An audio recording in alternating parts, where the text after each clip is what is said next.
Hoy se cumplen 20 años del Corralito en Argentina, la grave crisis económica, política y social de 2001.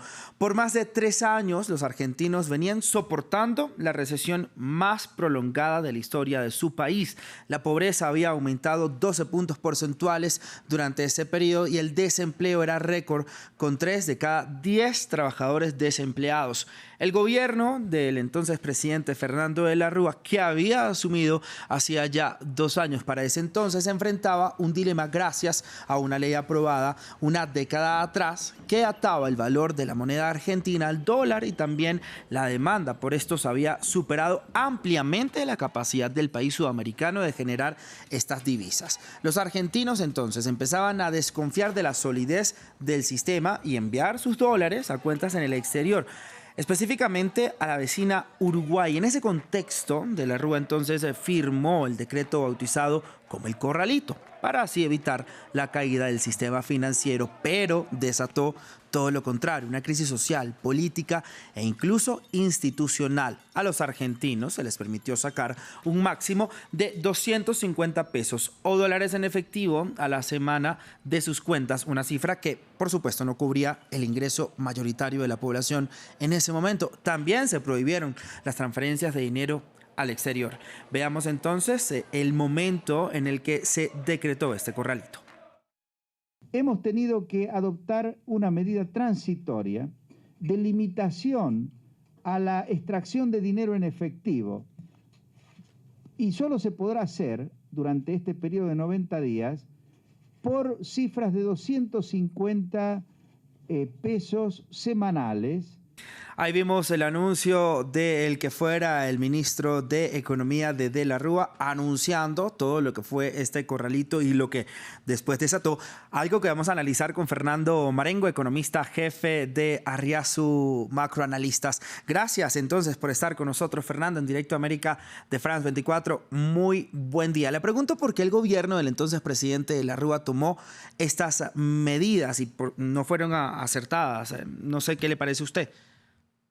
¿Qué tal, Raúl? Buen día.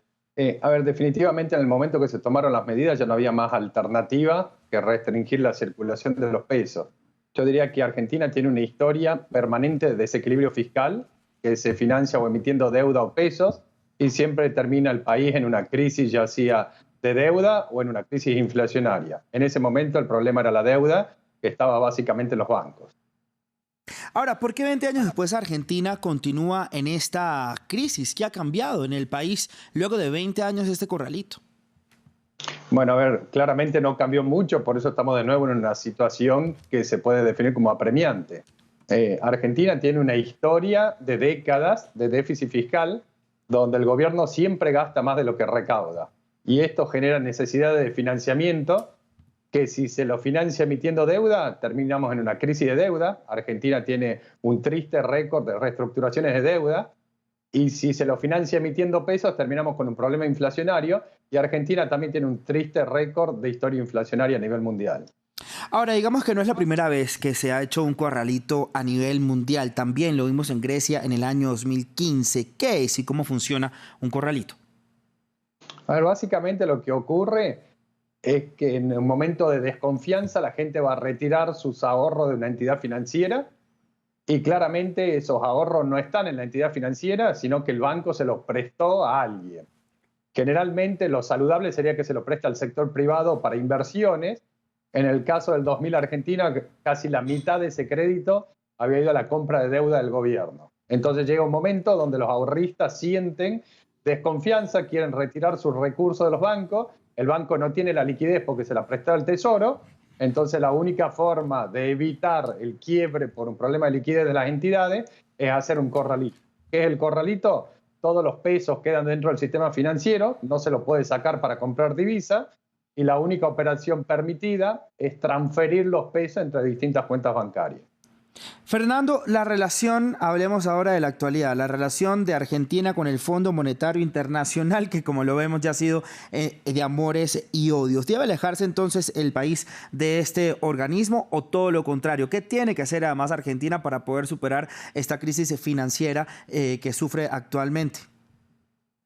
Argentina tiene desafíos que son independientemente de un acuerdo con el fondo o no. todos los problemas argentinos de las últimas décadas están originados en el déficit fiscal. Entonces el país lo que tiene que hacer es encarar de manera seria una reducción del desequilibrio fiscal.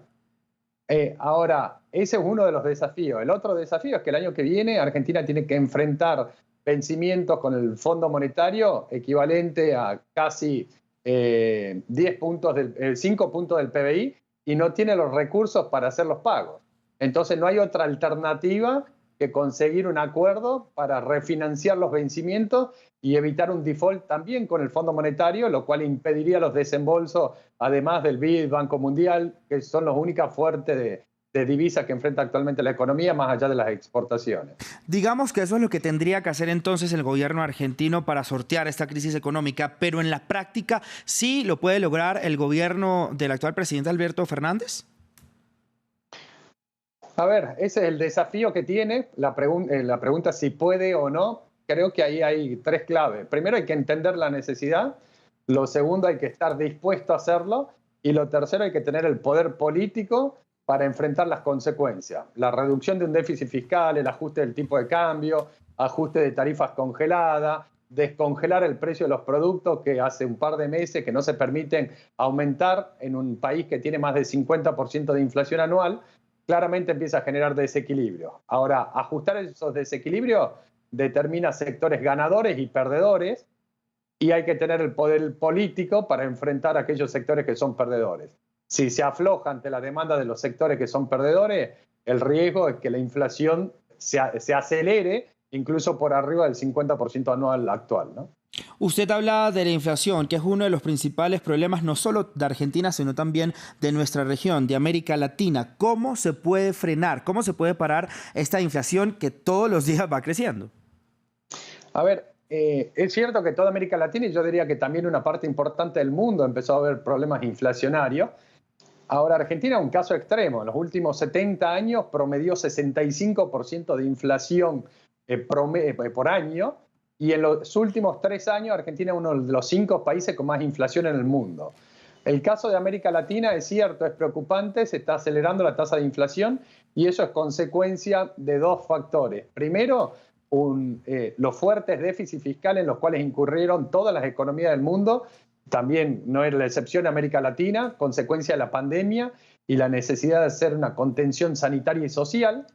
Y lo segundo es que a nivel mundial están subiendo el precio de materias primas, especialmente los energéticos, más allá de que en las últimas semanas estuvieron aflojando, y esto pega de lleno, digamos, en los costos de las canastas básicas, en lo que se llama el índice de precios al consumidor. Entonces ahí creo que hay 2 políticas. La primera política es todos los estados tienen que tender a revertir los déficits fiscales en los cuales incurrieron durante la pandemia. En aquel momento fue necesario, ahora ya no es más necesario. Obviamente habrá que ver cómo avanza la variante, la Omicron, pero yo no creo que volvamos a un escenario como el del año pasado a nivel mundial. Y lo segundo es qué pasa con el precio internacional de materias primas, y esto básicamente está explicado por el riesgo inflacionario en Estados Unidos y qué puede hacer la Reserva Federal con tasa de interés para tratar de contener. En la medida que la Reserva Federal sea exitosa controlando la inflación en Estados Unidos, ese shock externo debería ayudar también a América Latina.